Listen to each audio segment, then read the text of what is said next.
আমরা কই যাই? আমরা পার্কে যাই।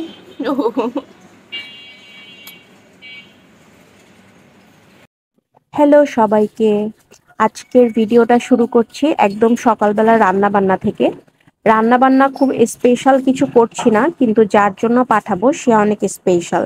আমার মায়ের জন্য পাঠাবো। আমাদের বোনদের বিয়ে হয়ে যাবার পরে আমরা সবাই যার যার সংসার নিয়ে ব্যস্ত। আম্মু হচ্ছে বাসায় একা থাকে, যার কারণে সে প্রায় একটু অসুস্থ থাকে। আর এই জন্য আম্মুর জন্য কিছু রান্না করে পাঠাবো। তো আমি রান্না করার পরে হচ্ছে সবকিছু আমি টিফিন ক্যারিয়ারে নিয়ে নিচ্ছিলাম। এগুলো আমার হাজবেন্ড আমার মায়ের বাসায় নিয়ে যাবে। তো আমরা মেয়েরা বাবার সংসারে যখন থাকি তখন অনেক আদরে থাকি, বাবা মার যত্ন আমরা করতে পারি না। যখন নিজেদের সংসারে চলে আসি তখন বাবা মার অভাবটা আমরা খুব ফিল করি। আর তখন হচ্ছে যত্ন নেওয়া খুব দরকার হলেও আমরা সেটা পারি না। দুপুরবেলা খাওয়া দাওয়া শেষে আমরা বিকেলবেলা একটু বের হব। আমার হাজবেন্ড হচ্ছে আজকে অন্য একটা কাজে বের হয়েছে, তাই বাচ্চাদেরকে নিয়ে আমি বের হচ্ছি। আর আমি ওদেরকে নিয়ে বের হলে চিন্তা করি যে ওরা যেন একটু খেলাধুলা করতে পারে, ওদের যেন একটু রিফ্রেশমেন্ট হয়, সেরকম একটা জায়গায় নিয়ে যেতে।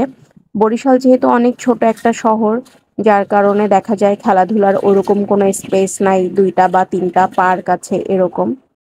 আর আমি এখানে এসে অলরেডি মেয়ের বাবাকে ফোন দিয়ে দিয়েছি যে তোমার কাজ শেষ হয়ে গেলে তুমি এখানে চলে আসো, দেন আমরা কোথাও একটা খেতে যাব। এখানে আমি ঠোঁট দিয়ে যেরকম একটা সাউন্ড করছিলাম, ইরামও হচ্ছে আমাকে কপি করার খুব ট্রাই করছিল। ইরাম কিন্তু অনেক দুষ্ট বাচ্চা। গরমের কারণে ওর চুল ফেলে দিয়েছি, টাকলু মাথা দেখা যাচ্ছে। আর ইরা হচ্ছে এখানে মানে এই সিঁড়িটা দিয়ে ওঠার খুব ট্রাই করছে, কিন্তু ও আসলে পারছিল না, যার কারণে ওর মনটা খুব খারাপ হয়ে গেছে। দেন হচ্ছে আমরা একটু চানাচুর নিলাম। বেলস পার্কে আসলে আমি আসলে এটা একদমই মিস করি না। এরপরে আমার হাজবেন্ড চলে আসে আর আমরা চলে যাই একটা রেস্টুরেন্টে, ইউরো ক্যাফেতে। আমার প্রচন্ড কাবাব ক্রেভিং হচ্ছিল, তো মনে হলো একটু কাবাব খেয়ে আসি। আর ইউরো ক্যাফের আর একটা শাখায় আমার যাওয়া হয়েছে, কিন্তু এটাই আমার আসা হয়নি। তো এসে দেখলাম আমাদের টেবিলটা খুব সুন্দর করে ডেকোরেশন করা। এরপরে আমরা মেনুতে চলে যাই। তো মেনুতে ঢুকেই মানে অন্য কিছু না দেখেই সরাসরি কাবাব মেনুতে চলে যাই। আর আমরা অর্ডার দিয়েছিলাম কাশ্মীরি কাবাব, রেশমি কাবাব। একটা একটু ঝাল আর একটা ঝাল কম, যেন ইরাও খেতে পারে। আর আমি কিন্তু খাওয়ার সময় খুব মনোযোগ সহকারে খাই, যেন খাবারটা টেস্ট কেমন হলো, কোনটা কেমন হয়েছে, আহ কোনটা কোন রেস্টুরেন্টের কোন জিনিসটা ভালো ছিল, বা এইটা কেমন, এইসব নিয়ে আমাদের আলোচনা হতে থাকে।